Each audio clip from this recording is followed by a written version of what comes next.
There we go. Yosh! There we go. Ikuzo.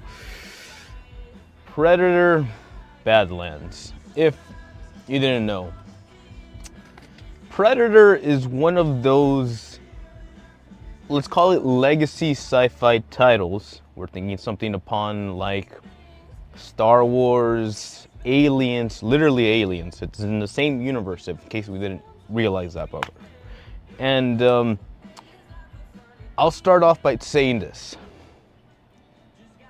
The original Predator, Arnold Schwarzenegger, in the original Predator, is one of the coolest, greatest, like, ultimate, manliest man films you can watch, I guess.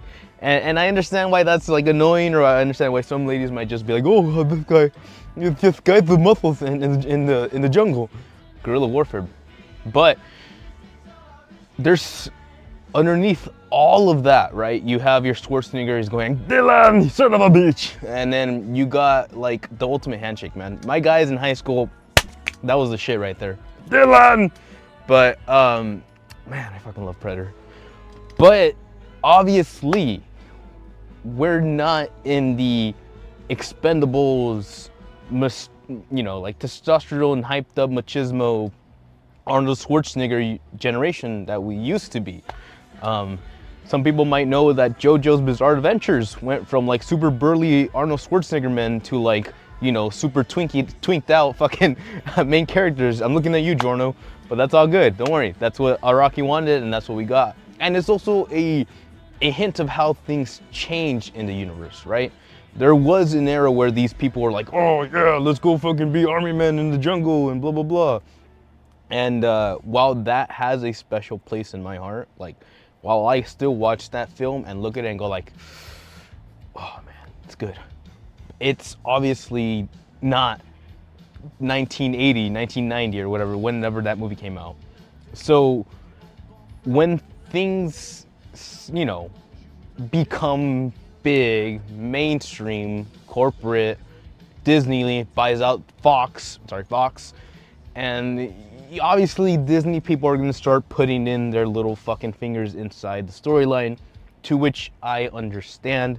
I've seen certain people, I think Critical Drinker is what I'm thinking about, how he's just not really having a good time with what they've done to the Predator lore / universe / world, whatever. To which I will humbly reply, homie, AVP is a thing, man. We lost that battle a long ass time ago. And especially with the last Predator film, not Prey, but the one with Michael Keegan Key and the comedians all inside that army camp base. Again, they tried to recreate the campiness and the brotherhood camaraderie from the original Predator film, but they don't have Arnold Schwarzenegger and all the big guys anymore. That's not really the generation, unless you look at The Rock or whatever. But to make that entry like super comedied out already from that moment, homie, we did not have a stable foundation for what a Predator should be, can be, would be, right? We've had one super awesome film and then a couple of like sequels that did stuff to it. So when we are doing something different, right? Granted, some people might not be super about it, and I understand. But let me tell you, from the beginning, we've understood the Yautja, I think that's what they call them, the big alien guys, to be a single unit that values domination, like hunting. They have to be the ultimate predator in order to be accepted into that clan or universe, whatever. And we've seen hints of this before. AVP specifically has the whole shtick of like, oh, I can't go back unless I become like a warrior or I have my trophy to take back. And that's common knowledge for the Predator fans. So to kind of take all of that and do your best to actually give the Predator a story, right? While some people are like, the whole point of the predator is that he's this mysterious like monster thingy that's hunting everybody else. You shouldn't, why would you make him the main character if you're gonna like devalue how mysterious the predator is? And I understand that too. I really do. I miss Arnold Schwarzenegger in Predator. I love that film. But what we're getting here is something more. And I don't know if that's just something we don't want to look at, or if that's something that we just decide not to accept anymore because of how shitty Disney has been treating its properties, its you know, IPs, intellectual properties, and how like bad the writing in terms of like agenda of whatever they're trying to push has been. I completely understand that, and you already know that I'm on your side when it comes to how stupid Disney has been with its general treatment of men and families.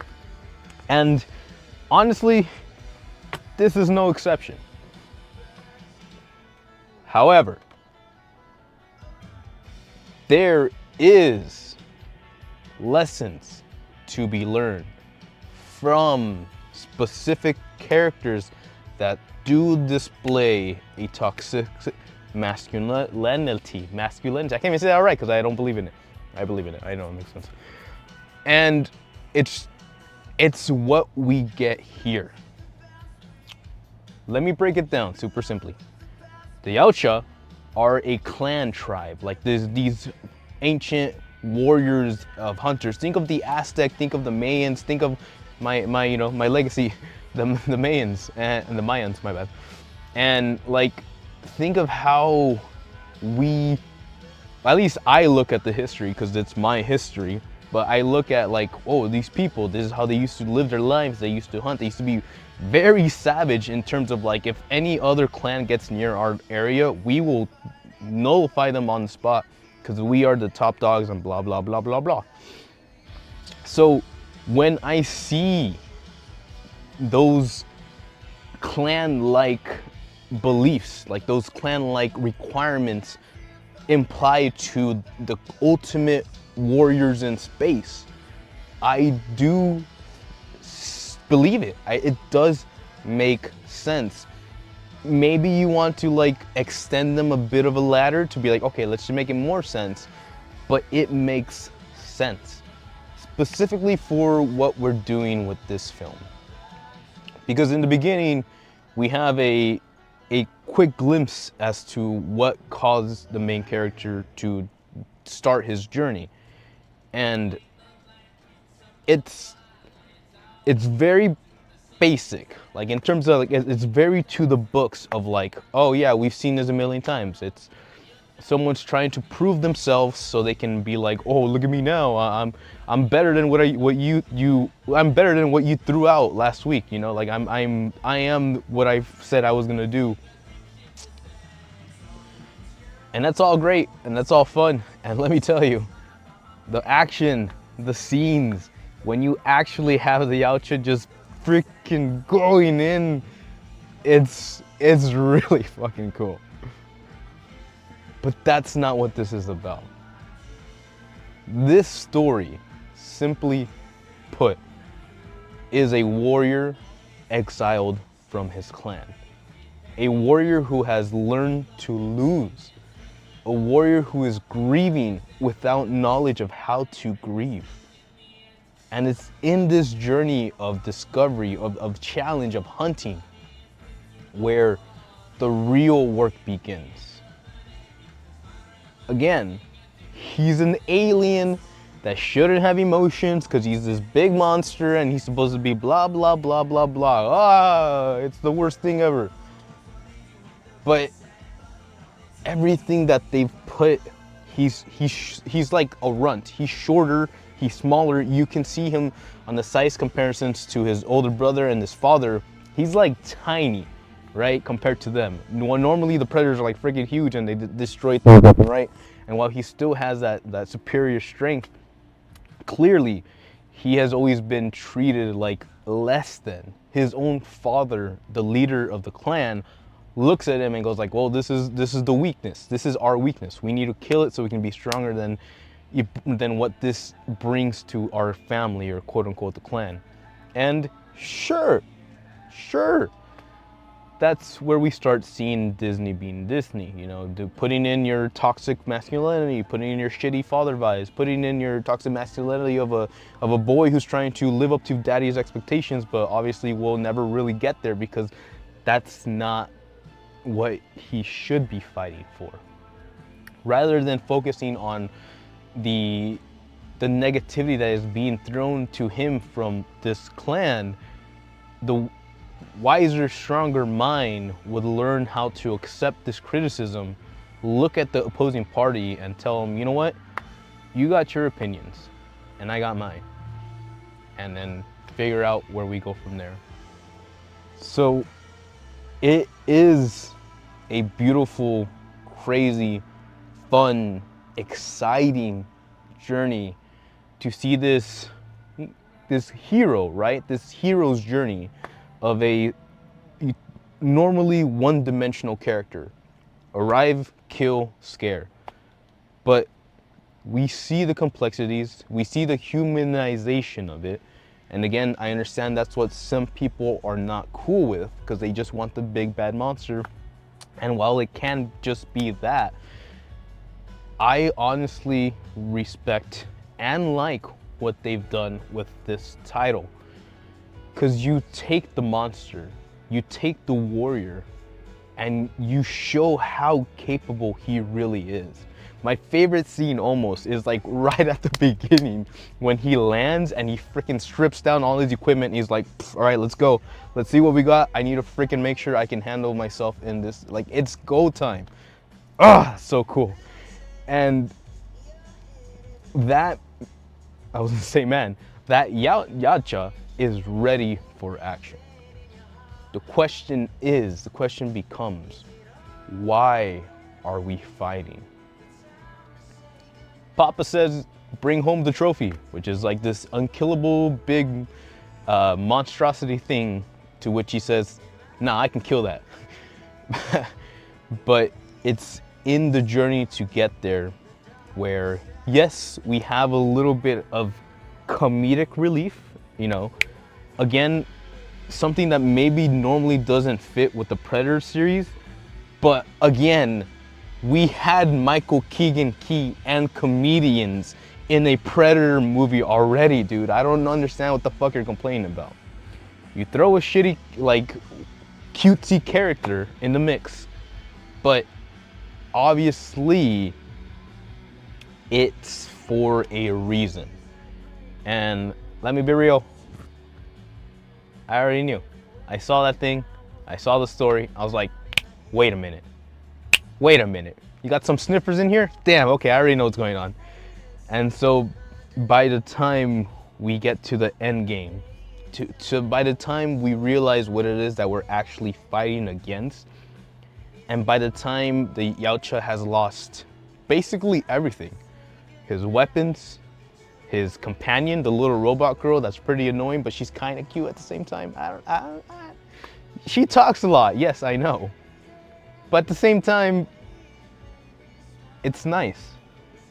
It's nice to know there's a back and forth and that you're not stuck there by yourself. And that becomes another good point of this film. One of the lines that the robot lady drops is like, yeah, of course I could survive by myself. But who would want to do that? And it just stops, and it just lets that line just float in the air. And you start thinking about it and you're like, yeah, I see what you're doing. All right, let it in. And it's great, man. It is really great. Again, maybe I'm just putting too much of myself into this character. He is the shorter, runtier group of the clan or whatever. He is a freaking badass. He is fucking capable. One of his favorite lines to say is, "You give up too easily," and I'm just like, ah. And you see this character. Literally a character, no longer a monster, not a one-dimensional being that's just there to hunt and destroy, but a character, a fully developed character, start to learn, start to accept, understanding. And you get a whole interaction between the robot, who is a software developed companion robot. What that means is that, yes, this robot is essentially a non-walking, because she has no legs, psychiatrist strapped to his back. So it would make sense that from the very beginning, this robot would try to find the humanity in the monster. And that's why this works. That's why it makes sense. It's not just the fact that this guy lands in high feelings. It's the fact that he lands with a purpose, and then the environment, the robot, the everything that's trying to kill them starts to create a new image in his universe. And by the time we finish our therapy session with the robotic girl, and we have a nice little discussion about wolves. Sorry, I really enjoyed it. And the fact that the only English word that the Yautja pronounces in this film is wolf. Wolf, baby. Fuck yeah. 2025, it's my year. And yeah, you get a cool lesson about what it means to be an alpha. You already know the toxic masculinity will have you hear alpha and go, yeah, I'm gonna fight people, which is exactly what the Yautja says. But the definition as given from the Brainiac robot is that the alpha's job is to protect the pact. It's not a position of aggression, it's a position of caring. The wolf, baby. And you see that, you see that, you see that, and this guy just becomes next level. Again, stripped from all his equipment, having to find resources from the land itself, that we've dropped hints of like what he's been learning throughout his journey to get to the point of him suiting up means tapping into the land's resources to go finish the fight. And it's so fucking good, man. It is so good. Yeah. So, for the record, this is part of Disney/Fox's biggest tentative to keep on making the Predator and the Alien franchise get bigger, so then they can eventually come back to AVP. Because yes, this is the same universe. That robot lady comes from straight out of the Aliens universe, and obviously the Predator's universe is represented in this film. So I won't spoil the ending, but I will say that that final fight, the fight, the reason we're stuck on this planet is so freaking badass. It's not just like, I don't know, it's not just like superheroes throwing people around, but there's actual choreography based on like how these warriors move.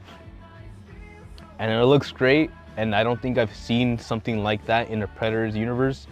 And when that film splashes its end credits, like its title screen at the very end, people clapped, man. People were hyped throughout the whole film. So when you tell me that this film is shit because it doesn't follow the normal Predator stuff, when it's like, oh, the stupid animal insert character, the stupid comedy, the fucking annoying robot lady, you're allowed to your own opinion, sir. But I walked out of 2 movie theaters where people were freaking clapping their asses off because Predator Badlands is badass. Dylan! Yeah, so yeah, that's really where it's at. I'm genuinely surprised by how much I enjoy this. Again, it's probably a lot of what's the word, imprinting on the character, or was it like putting your own feelings into that guy. But honestly, if this is the refresher that we're supposed to expect, then we could do a lot worse. We really, really could. Lilo and Stitch, I'm looking at you. But hey, Predators, do we like it? Do we know? do we know about the originals? You know, you just at the end of the day, it's up to you. Please, go watch the original Predator with Arnold Schwarzenegger. Go watch this Predator, and you will see a completely different film. And I understand that. But again, I love this film in the past. It did what it did. It had a great ass story, and it got to the chopper, damn it. And now we're here. Now we have new things to look at. New weapons, new characters, new motivations. And dude, the possibility is there. You could still have your scary ass Predator in the future. But right now, we're doing something. And hey man, I'm actually kind of excited about it. So, let me know. I know anybody that knows Predator or Aliens, please give it a shot. I know you're more than welcome to not like it. You don't have to listen to my opinions. Well, please listen to my opinions. Just you don't have to accept my opinions. But I think we got something cooking in here. And yes, I know Disney being Disney, it's pretty much at the end of the day, we're still pushing the idea of like, oh, dysfunctional families suck, and if you need to find your own found family, then you can go find your own found family. Fuck your parents. Okay. Fair enough. For now, let's just turn off our brains and enjoy the story of a warrior that became the alpha wolf. Woo! Yeah, I like it a lot. I really did like it a lot. So I will try to sneak in another time in the future weeks, because I need to watch that final fight again. It's so good. It's so good. I want more. But hey, that's not all there is to it. I heard you like to fight. So we're gonna make you think. Think like a soldier. A soldier of the mind. That's right, baby. They say fighting is like 30% strength. Like you train your body. Okay. The rest of it, because if you don't have discipline, if you don't have brain power, if you can't conduct yourself in a manner that is going to reach for a goal, then you've already lost the battle. So, at the end of World War II, when the Allies, Americans, Britain, blah, blah, capture Hitler's second in command, this next highest level of authority for the Nazi party, we get sent one Remy Malek. He's a therapist, and his job is to shrink/interview all the Nazi party leaders, because you have at least 5 of them all round up into one prison, and his job is to get as much information out of all of them, because our new goal after the war, after destroying cities, after launching the nukes, after fucking destroying everything that we've known in that period of time, what needs to be done next is to prove to the world that this was a crime. This was a terrible action caused by terrible people. And the world needs to see this so it never happens again. Powerful words, powerful message, powerful, like, goals, like a reason to just do your fucking best, man. If it is for the sake of preventing another war that would destroy as much as this second war, then that is the goal that must be done. However, power corrupts, and unlimited power corrupts unlimitedly, or whatever you want to say, whatever the word. But it is a slippery slope, right? You are a person who has a job to do, and when you get there, you almost start thinking about, well, why am I here? At least the human consciousness and its lizard brainness goes, what do I get out of this? And that's dangerous. That is a dangerous way to approach any situation, especially a situation that involves the cooperation of multiple parties, nations, minds, and hopes. When you start thinking, what do I get out of this? You're unconsciously like screwing everyone else over. And that's fine. You could do that when you're trying to, I don't know, get first place in a running competition, when you're trying to shoot hoops in basketball. You could do that. You could. But there is a time and place for selfishness, at least in my humble opinion. Times to really say, hey man, I deserve that raise. I fucking worked my ass off, and these are the results. Give me my money. But when it comes to the good of the universe, for a new hope, Star Wars, when it comes to providing a light in darkness, it shouldn't be a light covered by selfishness. So we start seeing how this shrink, he calls himself a shrink, not my words, his words, the psychiatrist starts to really get into it, trying to really figure out, who are these people? Why did they act this way? How did we get to a place where all of this genocide was okay? How did we get to a point where people woke up in the morning every day for years and said, it's time to turn on the ovens? That's not a joke. That is a fucking serious thing that happened. And it's sad, because in this pursuit of knowledge, in this desire for more power, control over his opposition, you start to see the kid lose himself. It starts easy. They say the easiest way to get somebody to like you is to ask them for a favor. Hey, can you take this note to my wife? I miss her. And that's how it starts. If any of you out there have seen something like Death Note, the whole appeal of Death Note is that you have these two opposing minds.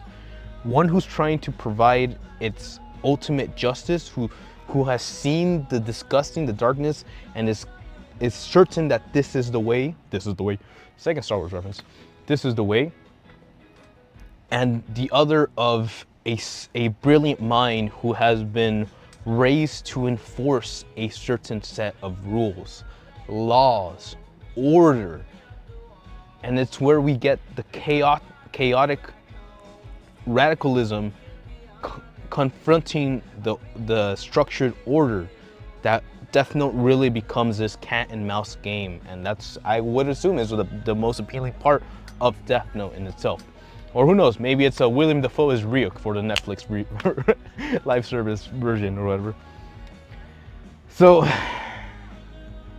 we get a lot of this, right? Obviously, Hitler's second in command was a smart ass guy. Obviously, the reason Hitler and the Nazi Party were able to gain power in Germany is because they had charisma. And that could be a huge amount of like avenues that represent charisma, right? Simply put, at the end of the war, at the end of the First World War, America treated Germany like shit.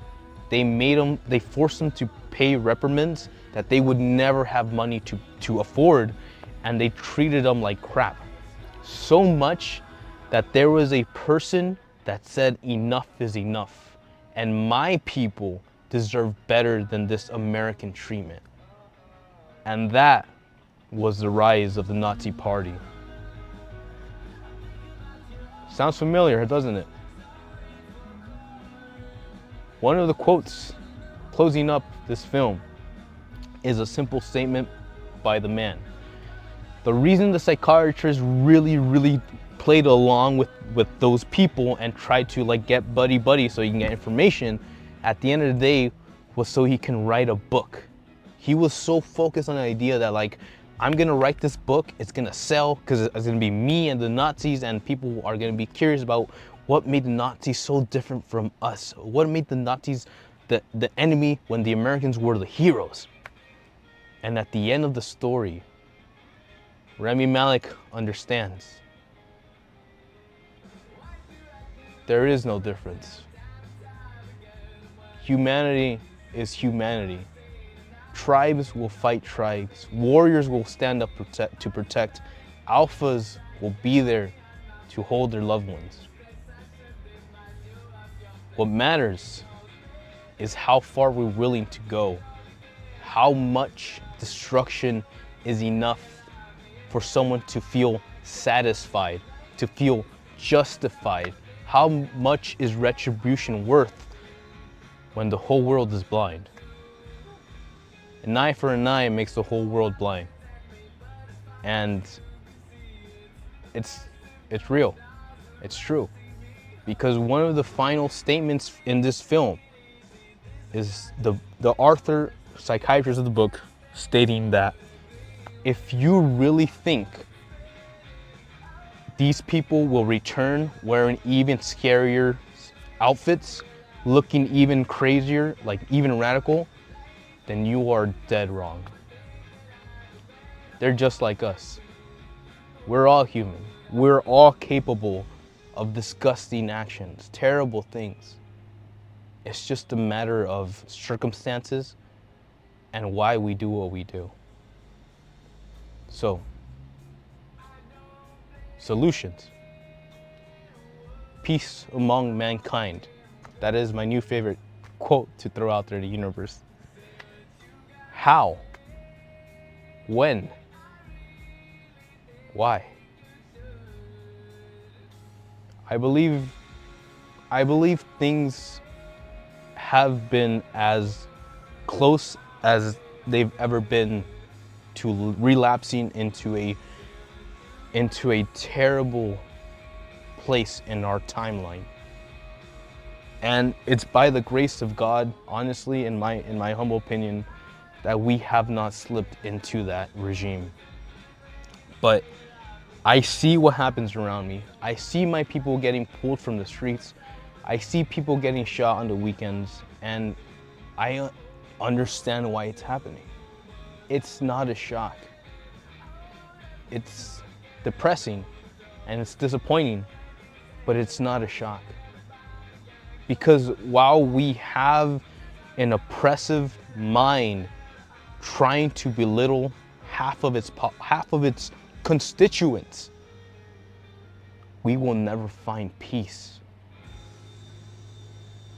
So this came out for a specific reason, right? It's been a long time since we've seen any World War II films. Call of Duty hasn't done World War II since Call of Duty World War II. That's in 2018 by Sledgehammer Games. And we've been past that. We were past that. America finished the war and we were past that. So where are we now?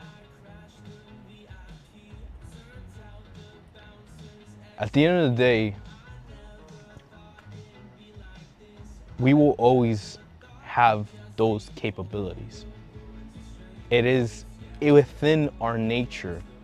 It is within our tribe's descendants that we can always become the savages that we were born, raised as. But that's why it requires more than just pride, more than ego, self-ego. Ego isn't a terrible thing. Ego, simply put, is the idea that you can still hold yourself, your representation of who you are, in any turbulence, any savage situation. Your ego can pull you out of that, and you can reclaim your identity.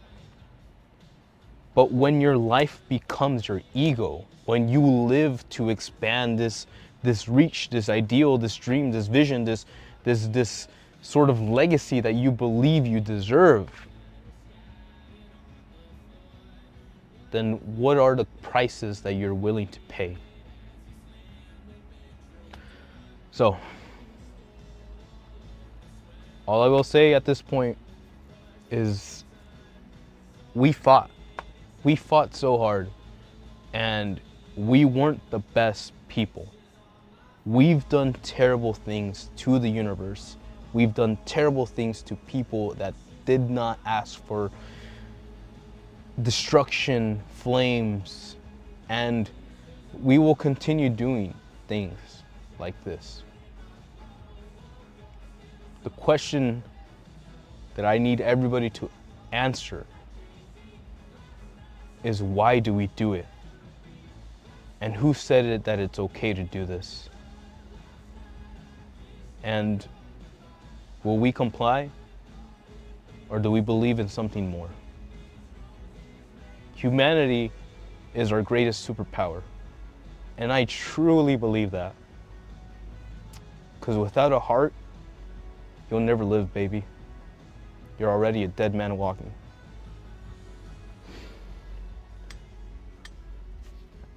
And it's in these dead minds that the real danger comes from.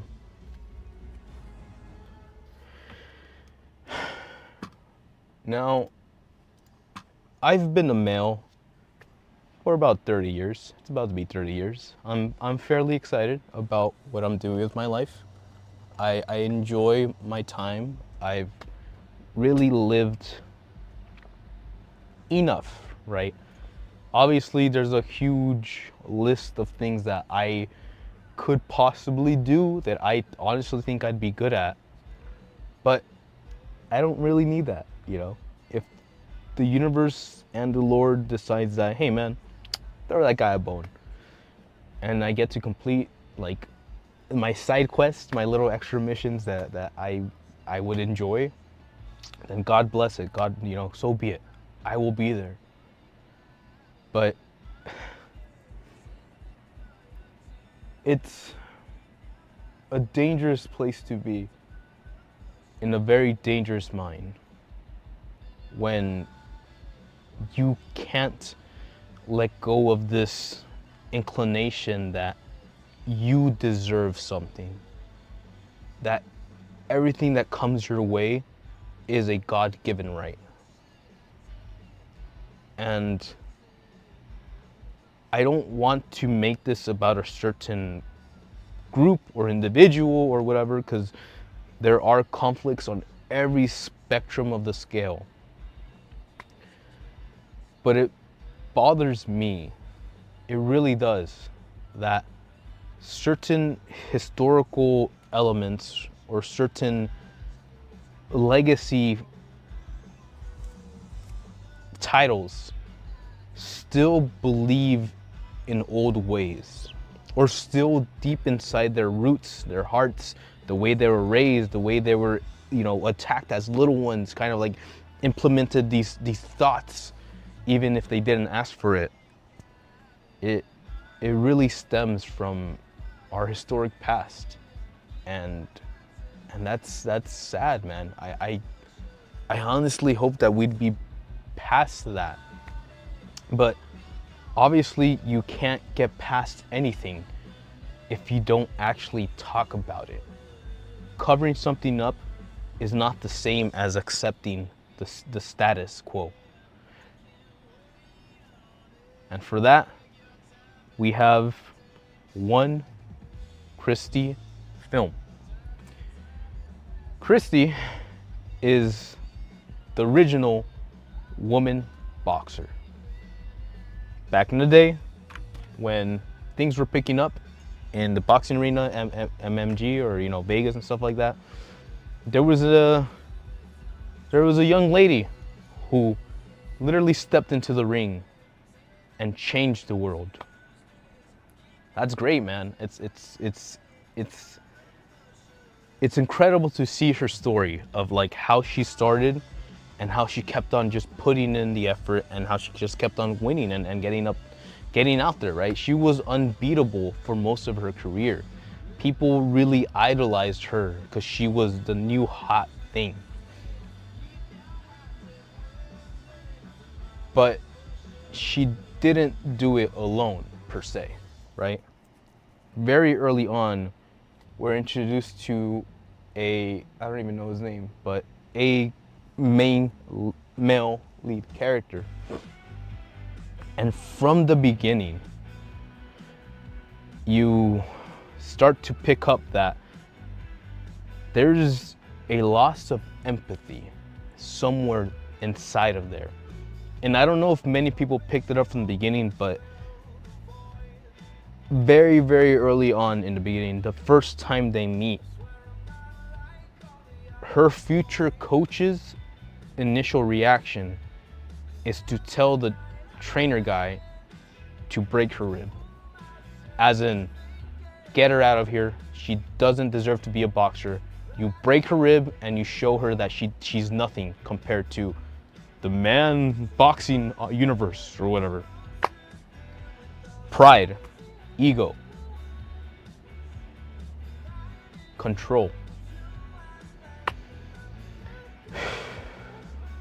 So, when one Chrissy doesn't back down, when she gets punched in the rib and she turns around and knocks the guy out, that's when he sees value in this project.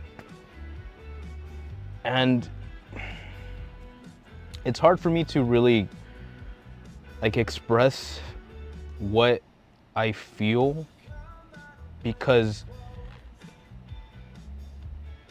when females go, yeah, we're gonna go hang out with the bear, it hurts. It does. But it doesn't hurt because it's oh, you hurt my feelings. Oh, you're I'm worthless. Oh, I'm not as good as a bear. It hurts because I understand where that's coming from. Where we have past experiences of abuse. And yes, in 2025, and I promise you, this happens. I know people. Females can abuse the males. Females have abused males. Whether it be physical, whether it be mental. This happens. It is no longer a gender issue. But understanding that we came from these moments, a mostly men-dominated environment, right? Where the men are pulling the strings to have certain fights happen, where the men are the ones in charge of blah, blah, blah, blah, blah, blah. Obviously. And just how easy it is to take advantage of people when you feel that you are what deserves the final call. You are top dog, not alpha. You're top dog, and of course I'm gonna get this revenue because I'm the one that found this Christine girl. And she's my fighter. I'm her trainer. To the fact that this guy legit has to tie down this girl, as in marry her. The coach marries Christine, and it doesn't come from love. It doesn't come from a place of acceptance. At least that's the way I understood it, because from there's so many moments where this guy opens his mouth and I just get like salty, like tense, man. Like because I know where it's coming from, and it's not a good place, and it sucks because that exists in this universe. I've seen it, I've heard of it. So to think that, yes, the ladies, maybe it's a joke to them, maybe it's a joke to them. God, sometimes I hope it is, but then that would imply certain other things. But if it's not a joke, even if it is a joke, the fact that they feel this way about their counterpart, the literal opposite sex of who you are, and we can't try to find that common ground, is what destroys me. Because yeah, we see the generation that we're at. We see how people don't really want to put efforts into relationships. We see how certain online communities have really robbed that sense of like, let me go out and find somebody I can believe in, talk to, or whatever, meet. It's changed us, right? It's really degraded us, and then honestly, in my opinion, it feels like we've lost a sense of humanity, a part of us that was given to us by nature, by grace, by beauty, and we've decided to like knock it out, or like to get rid of it, because it's not, doesn't hold value to us in this generation. So this is the story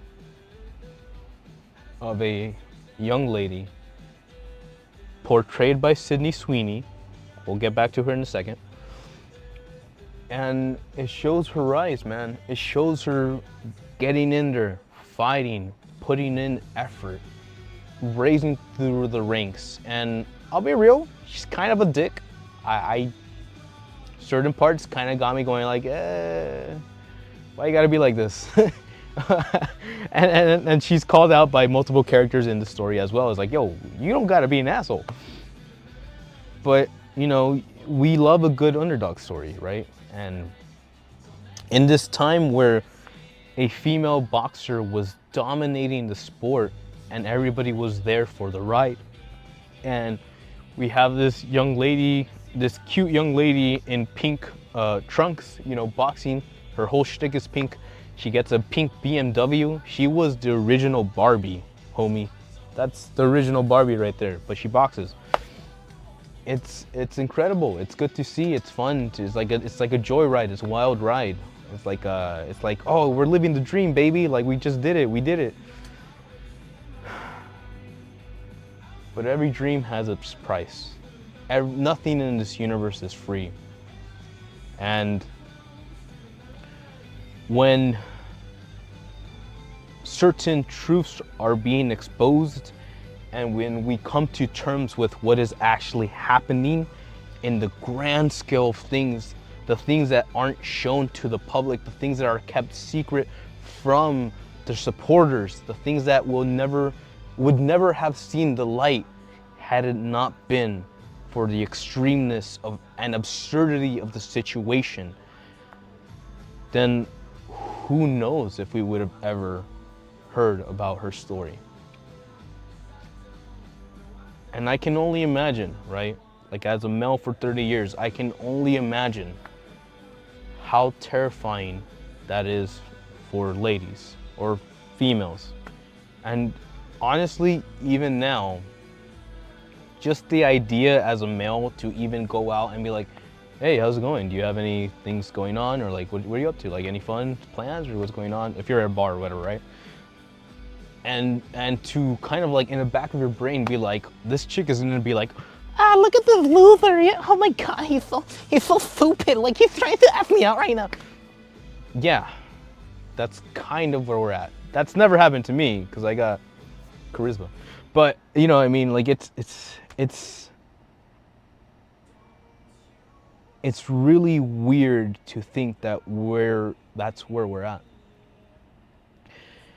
In a universe where Adam and Eve are supposed to be fruitful and provide to the universe, we have bickering, we have malicious intent, we have inconsistencies, we have ghosting, we have what's the new shit? Fucking ghosting, I don't know, whatever. Text max ghost, I don't know. We have games when all I've ever hoped for is truth, respect, a little bit of quirkiness, because that keeps spices the variety of life. But it's really difficult to find something that actually feels real, and I think that's where this is all coming from. The fact that we aren't as accepting of others in this generation, and the fact that we're so quick to judge / blast anybody who's remotely outside of our spectrum of acceptance is depressing, is sad. But I get it, because when I see what this young lady had to go through, and when I see just how close to not making it she was, I feel scared too. I feel scared that, or I worry too. I worry that we've gone too far, or we're no longer at a place where we can learn to be good to each other.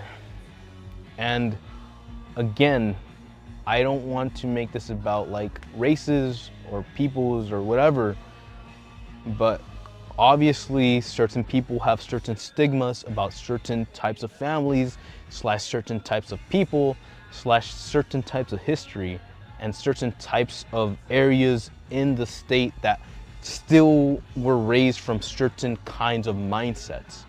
That's as vague as I'm gonna leave it for us, please understand. And that sucks. That really fucking sucks. That I've seen this disdain for humanity. In this year alone, I've seen how disgusting we can be, how disgusting some of us truly are. But I still believe that's coming from a shitty place, meaning that there is one fucking asshole who wants to share a certain emotion that is not beneficial to the country he's supposed to protect and serve. Because that is the fear. That is the biggest disappointment. The fact that you could look someone in their face and tell them, I love you, te quiero mucho más, and you could still destroy them if you're not you.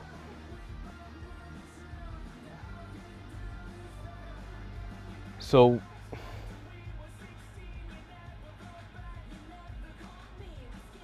where we go from here, right? How we choose to accept the story that needs to be told. We need to know just how depravable things can become. We've seen World War II. Let us not fall in that temptation again. And that's all I really want to say. Sydney Sweeney has a lot on her shoulders. And shut up, that's not a fucking joke about her size or whatever. She has been praised for representing a certain image. She has been dragged through the trenches for looking like a certain image. And if you remember, at the beginning of this year or in the past year, I didn't really have anything for her in terms of like, she's cool, she's shit.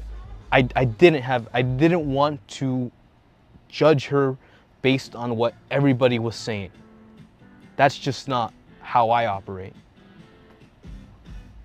So after 3, maybe 4 films of seeing this young lady perform in films, seeing her not be great, and seeing her slowly build up to more honest roles, more serious roles, to get to a point where she can sell the idea of a professional boxing woman who's still adorable. I'm saying that lightly. Don't get mad. I'm saying that lightly. The fact that she can still punch someone out, knock someone out, and still show some kind of empathy, that's kind of a big deal, specifically for guys, right? Because that's kind of like what, if we're the testosteroned out motherfuckers who need a moment of peace and quiet and just meditation for the soul, why would we want anything but someone who can actually listen to us and or understand us without judging us, without being like, oh, this guy feels this way? Wow, I'm gonna tell my girlfriends. And without like turning around and like gossiping to the rest of our fucking crew. Why? When? Where did that go? Yes, privacy, but healthy privacy. It's not, if it's not something that's going to destroy your relationship or kill you guys, why wouldn't you just talk it over with each other instead of bringing in other people to like have opinions of something so minuscule? If things were to hit a very drastic point and people started to get physically hurt and emotionally like bothered, yes, you can reach out for someone for help. But there still has to be that understanding between the relationship if both parties are willing to work together to say, hey, you said this and it made me feel this way and I didn't like that. Can we work this through, or can we work this out? Because I do not want to feel this way in the future. Maybe. Cindy has come a long way. I'll be the first to say that. I honestly heard what the internet said about her and her looks and why she was popular all of a sudden. And I said, no, that's not the reason why she's gonna be in my vocabulary. Seeing her perform, and yes, I watch a lot of late night, like I like watching interviews and stuff. Seeing her interview with Kurt Colbert, and yes, seeing her respond to that interview by saying, quote, I believe that when I have something to say, I will talk about it, end quote, does bring respect. Because again, this young lady has the universe looking at her, half of the universe is telling her, oh, you're an icon, you're a beauty icon. Oh, you represent everything that we represent. You're so cute, you're perfect. And then the other half is disappointed in her for representing a certain image. And that can't be easy. That can't be healthy. That is almost the biggest like down slope or like the negativity or negative point of being a public figure. The fact that everybody and their mother has an opinion. So here's mine. This young lady apparently got her parents to pay for her acting, and yes, she comes from a family, and she comes from the South, and she comes from a probably, most likely, a grandparents and uncles and aunts that were raised to think a certain way, maybe even believe certain things. But so far, this young lady has came out and portrayed roles that do more than just support that message. She's been put through the ringer in multiple roles, and seeing her accept those roles, and for this specific case, she actually knows kickboxing. She's taken kickboxing from a younger age. So when she came into this movie, she was already knew a couple of moves or whatever. So already there, it's like, this chick is talented. She can sing. She sings in that Americana movie, Americana. And honestly, the fact that she hasn't like imploded, you know what I mean? Like going like, oh, you guys suck, everyone has an opinion, and you suck, and you suck, and I'm my own person, blah, blah, blah, blah. The fact that she hasn't had a meltdown, I respect her. I respect her so much. And I did not think that this is where I would be in the year of the Lord 2025. But she's kind of a cool person, dude. And I'm glad that I'm able to say that, not because of what the fucking internet said, not because of what certain roles she had, or not because of what image she represents, but the fact that she's been showing up to these movies, and I've been seeing her act her ass off. I've been seeing her reflect. I've been seeing her like just really portray important roles. Maybe not important to everybody in the universe, but I see the value in it. And I think I see what she's coming from.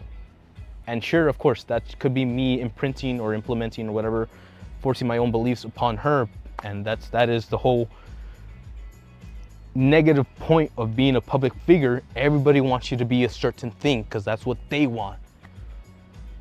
But I'm choosing to believe that this lady has hope and humanity, and I think she wants to make a difference. And I believe in her. At least for now. I know the world is a big, beautiful place. The world is a scary, fucking disgusting hole.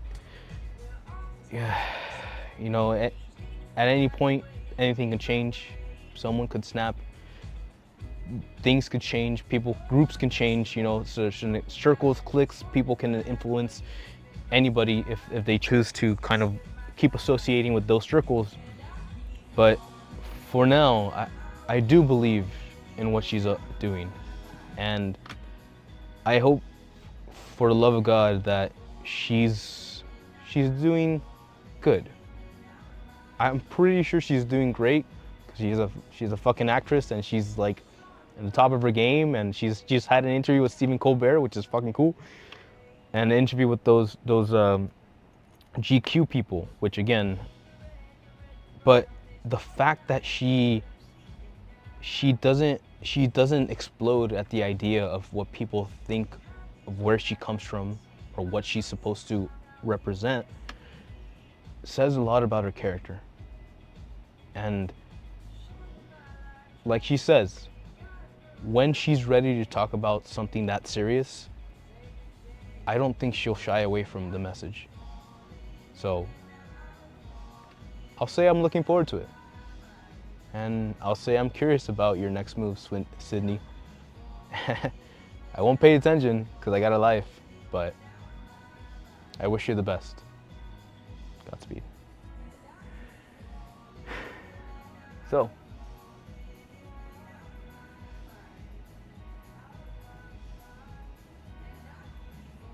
a part of me really feels for these scenarios. When I was younger, I obviously did a lot of shit I'm not proud of and all that shit. But I remember meeting someone at a restaurant. She was like this kind of quirky, funky girl. she had a bit of an acne problem, but she had a cute soul, you know what I mean? And she got to me.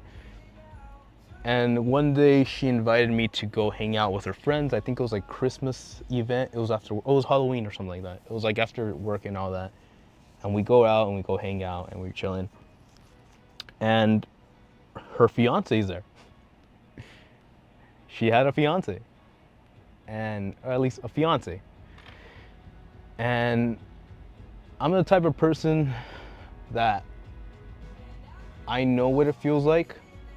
So I would never want to kind of spread that kind of hate to other people. So if you tell me, oh, they have a significant other or they're here with somebody or something like that, I back off. I'm not that person. I don't like to mess with that things.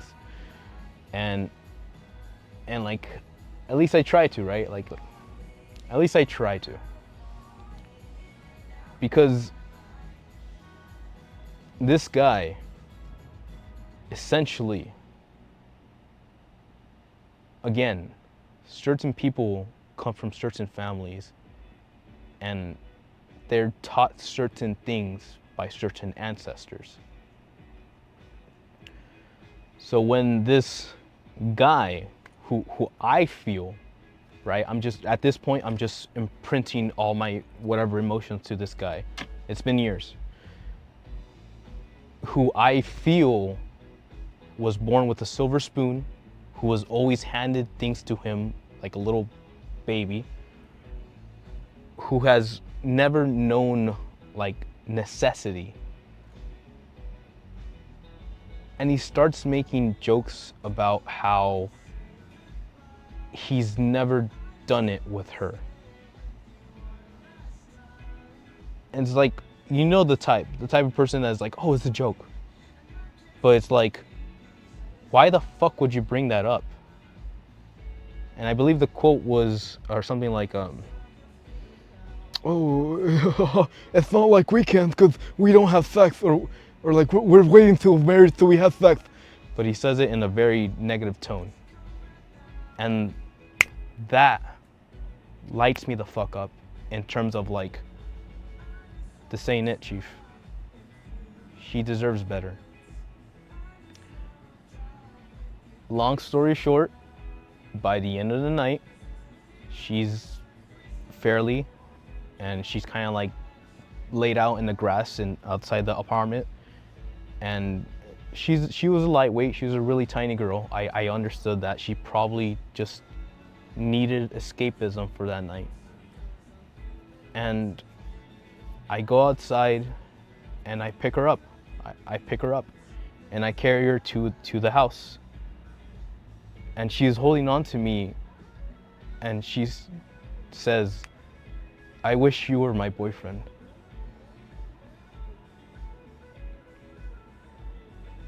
And I had to put her down.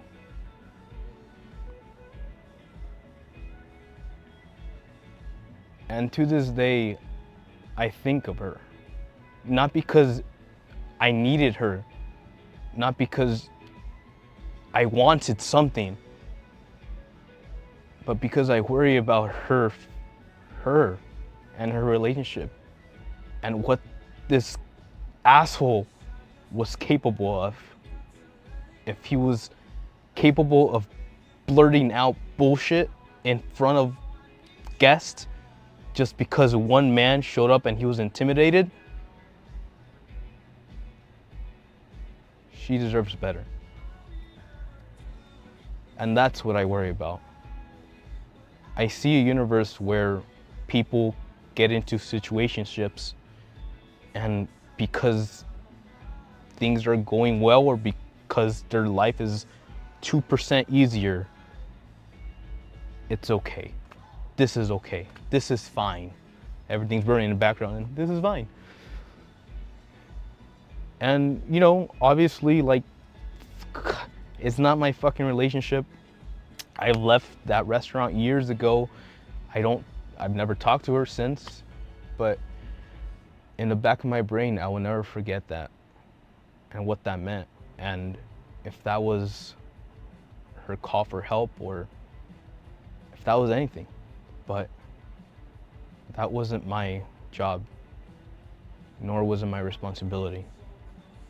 So I put her down in her bed and I turned around, I excused myself from the party, I looked the guy in the eyes, and I walk away. And yeah, that's life. So at the end of the day, know who you're with. Know who you're talking to. Do not take words at face value when their actions prove more. The world is a dangerous place. The world can be a scary ass place. But I also see the beauty in what it is, what it could be, if we just knew better, if we learned better, if we understood more, if we were capable of compassion and understanding just how much time would be saved from the stupid arguments, fights, the disappointments, the miscommunications. I'm not crazy. I know that's not that simple to convince the universe to, like, you know, calm the fuck down and be cool with each other. But we've done it before. At a time where we saw the darkest that humanity had to offer, in moments where we lost hope multiple times, we made it through. But we're not the only ones that survived. And it's up to those who will live today, it's up to those who believe in tomorrow, to fight for what is right. To fight not for yourself, but for your fellow man. To become the alpha you're meant to be. And that, ladies and gentlemen, is your movies of the week. Very cool films, very cool films. I really do love movies. I really do. And Chainsaw Man honestly just rekindled, like, my belief in movies.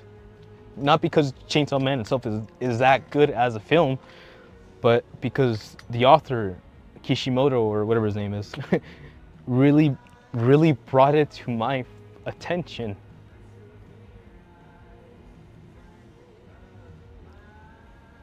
And it's not a waste of time. That me choosing to learn something every week is not a waste of time. And I'm ready. So, if you like that, if you like anything that we do around here, it is your boy, EXP626, wishing you a bomb-ass weekend. It is Friday night. I'm about to hit the gym so I can be ready to go to Anime Pasadena tomorrow. That's happening. And a very beautiful, wonderful mañana. But until then, hasta la próxima. Tja. Matane. You.